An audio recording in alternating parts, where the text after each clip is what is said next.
Hey man, YouTube, bro.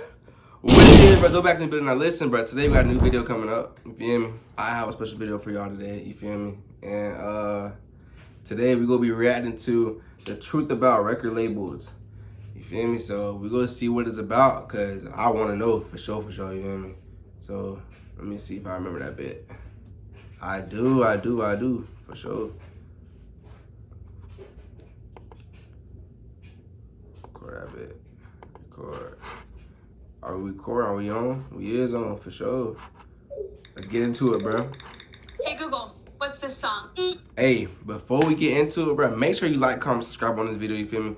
I'm trying to see what this video will do, what this channel do, because this is my second channel. If y'all don't know, I do have a main channel. It is Prime Time Zoe, you feel me? I'm going to put it somewhere in the description down below. And I just want to see where this second channel go, you feel me? Will I keep going or will I stop it? So we'll just stay tuned. Hope you stay tuned to the video, and yeah.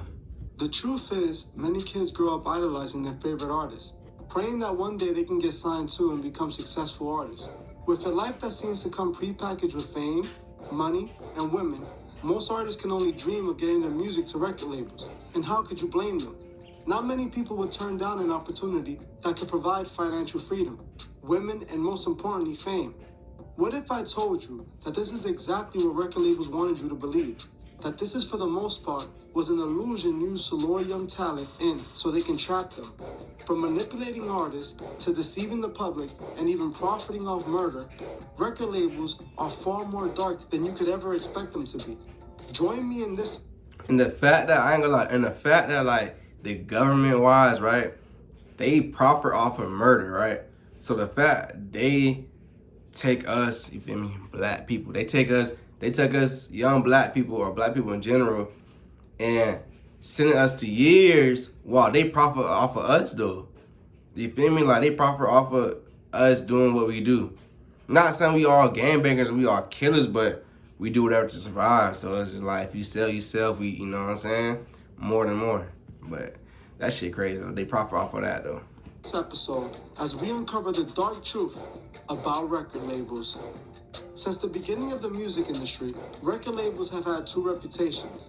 One, that if you get signed, you're rich and famous. And two, that record labels are evil and out to rob the artist. Now, both of these— That's my opinion. True, just not for all artists. A record deal is nothing more than a sketchy loan you would get from a loan shark. They have designed it to always lean in their favor, giving them the advantage over the artist.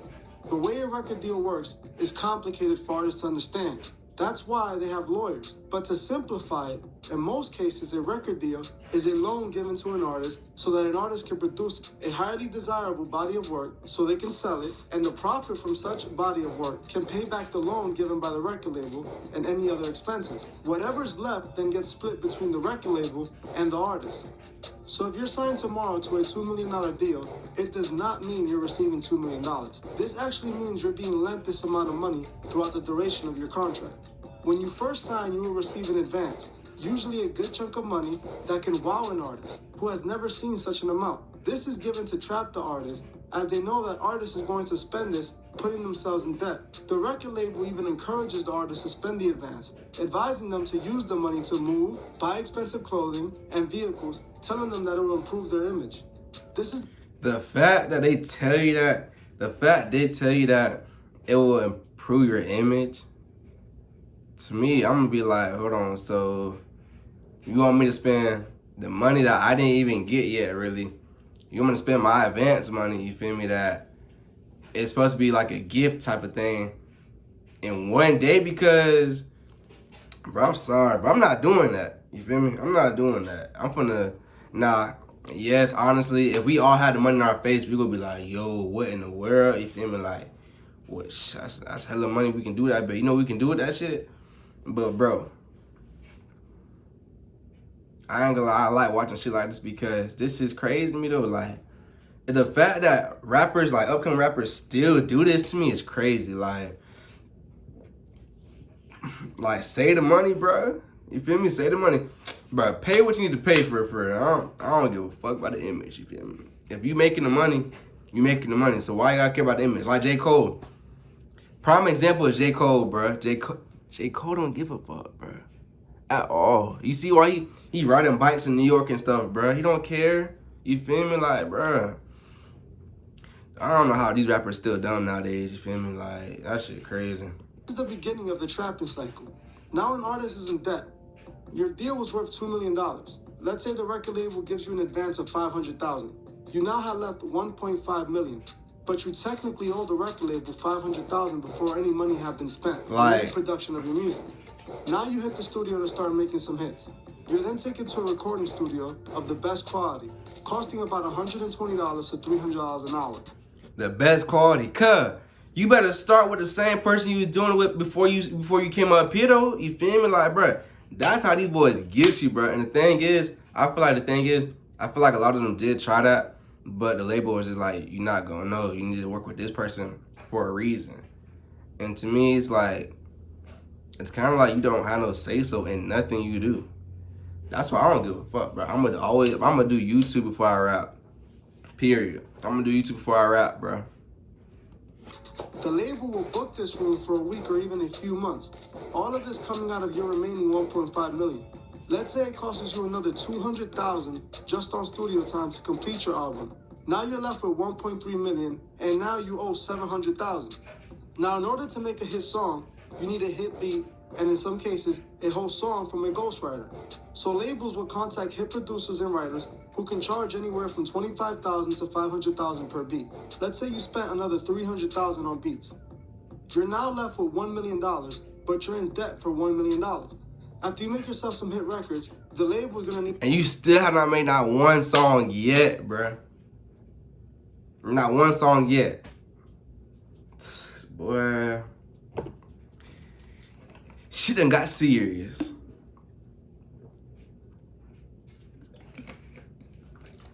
Shit crazy. Need to promote your music. Even though they told you to spend your advance money on clothes and jewelry and expensive cars, that all might look nice and feel great to own, but it doesn't build the brand or sell any record. At all. Artists need marketing to sell records, so record labels assign marketing teams to the artist. A marketing team then goes on to strategically map out ways to build more clout for the artist. They will start paying playlist owners to play an artist's music on top of the streaming playlist, spending around $250,000 to get an artist placed on the best Spotify playlist. Then they contact radio stations. Since paying the stations to play an artist's song is illegal, they find their way around this. A record label will buy a certain amount of commercial ad space on a radio station. This covers up how they pay the radio stations to play the artist's music. So now let's say that a record label gives the radio... Boy, this here, boy. What's up with this ads, bro? Come on, bro. Station $200K to throw your song in rotation at the best hours and promote your upcoming live events. You're now at $550K and you're now in debt $1.5 million. Now the entire time you were making music and being creative, you had a team and a manager behind the scenes working endless hours making things happen. All of those people are... The fact. Did you ask for that? Did you ask for a team and a manager for that, bro? Nah, don't get me wrong. I understand the manager part, even though you didn't ask for that. But did you ask for a whole team? And the fact you didn't even pick out the team. They just gave you somebody. They gave you a bunch of people.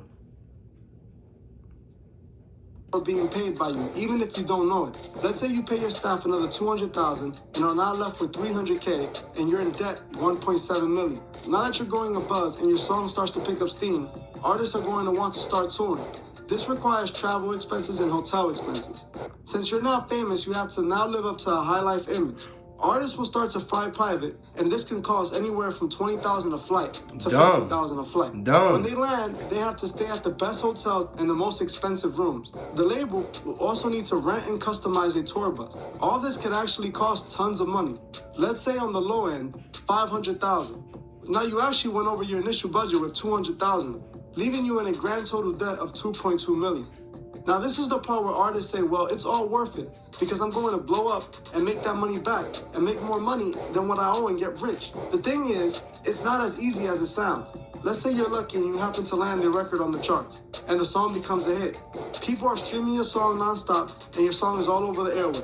Let's say your song makes $3 million. Before you could even think of touching any of that money, the record label needs to recoup their money back first. The $2.2 million you owe gets deducted now, and there's $800,000 left. Most people think that the artists sign deals and get a good percentage on their royalties. But in most cases, unless you're an established act, your royalty split looks around the lines of under 8%. For some artists, going as low as 4%. That shit Meaning crazy. that an artist will only see 4 to 8% of the profit made. So let's say the label was feeling generous when they signed you and gave you 8%. You would make a grand total of $64,000. While the record $64,000 out of $3 million you just got from everybody streaming your shit, bro. $64,000 from $3 million.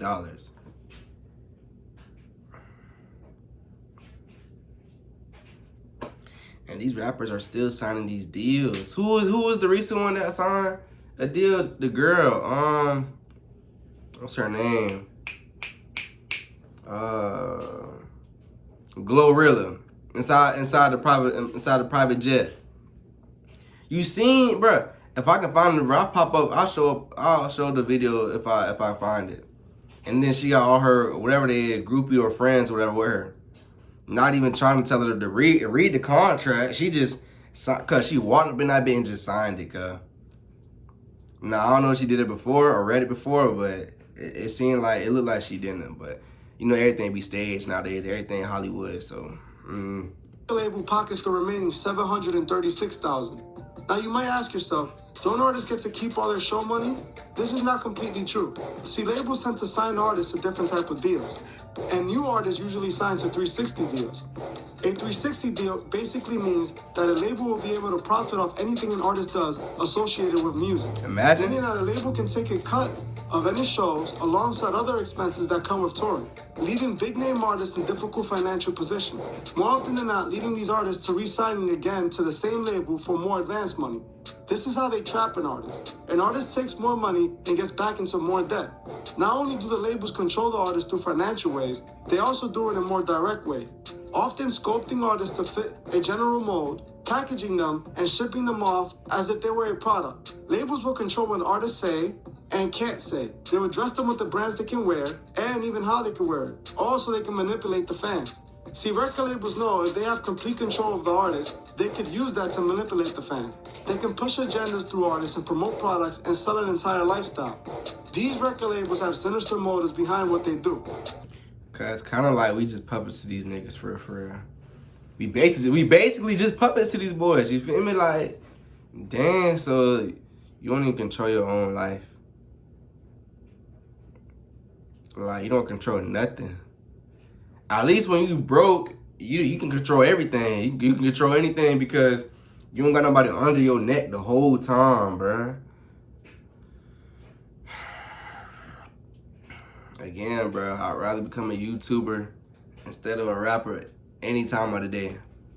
I don't got nobody on my neck 24/7 telling me what to wear, telling me what to do.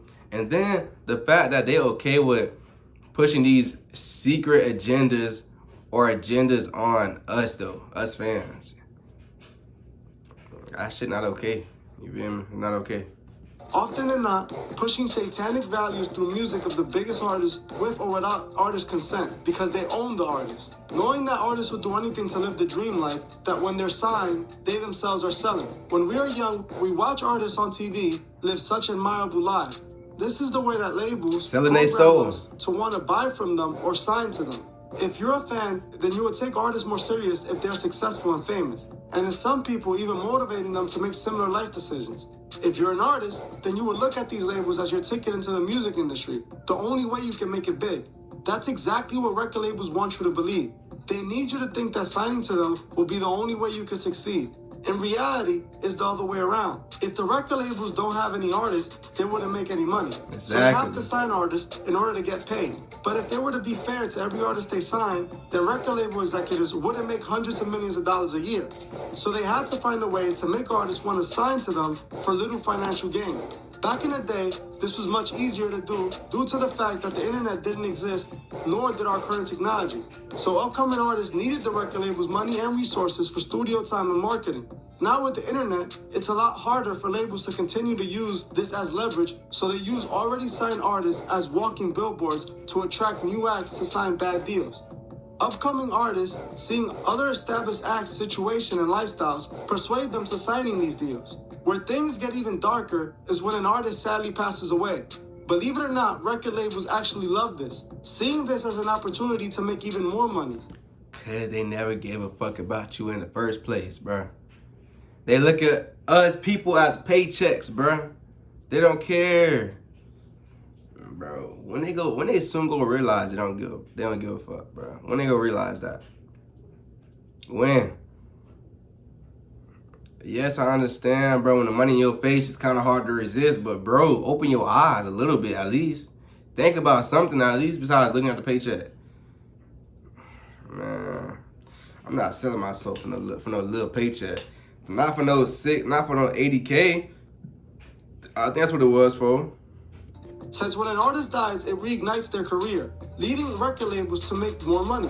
You often see record labels trying to capitalize off dead artists. See with the case of Juice WRLD, after he passed, his record label has been accused of using Juice WRLD's name to build hype for other artists. They have released songs with a recycled Juice WRLD verse packaged as a new feature on a Kid Laroi song, using Juice WRLD's name to promote Laroi's music to Juice's fans, hoping some of them will cross over. The record labels have controlled the music industry since the beginning, setting the rules in their favor and rigging the game so they can always win, leaving artists in debt and unsatisfied with their careers.